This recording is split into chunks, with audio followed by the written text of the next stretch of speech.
You know, I'm a mixed martial artist, and you know, just because I have a high-level grappling game and a ground game and can submit people, doesn't mean that I don't have other parts of my game. That's just where, you know, I'm most successful. And I knew Eddie was going to be hyper aware of that. I got a takedown right away in the beginning of the round, and I felt like that really kind of set the pace. He was so worried about my grappling. It allowed me to use my wrestling to make my striking shine.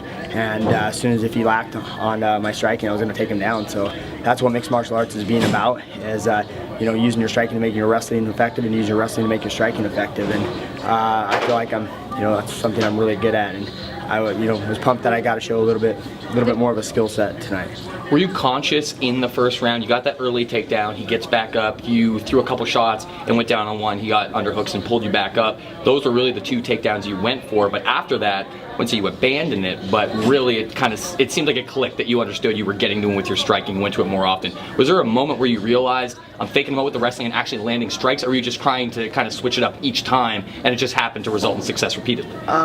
Kind of a little bit of both. You know, I knew I was landing a lot of striking, and I knew I needed to keep him honest with the takedown, so I'd kind of shoot half shots to get him to drop his hands and then dig some uppercuts.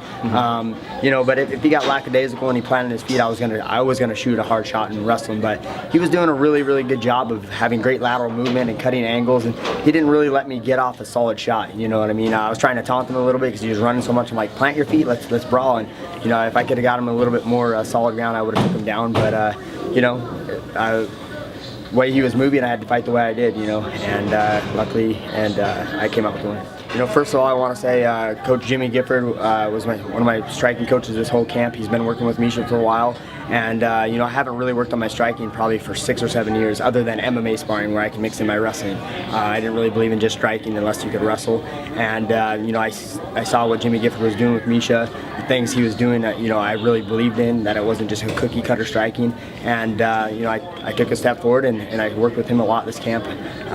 Also, you know, Coach Falls is somebody I really look up to. I've known him for a long time, since I was a teenager, back when he used to run Team Quest 12 years ago.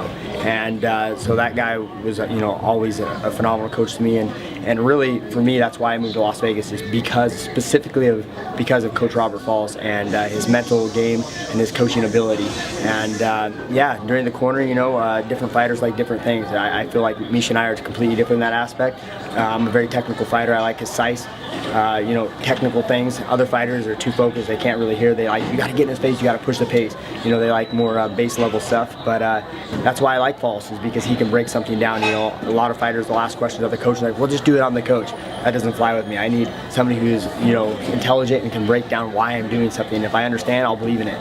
I won't ever do anything that I don't understand why.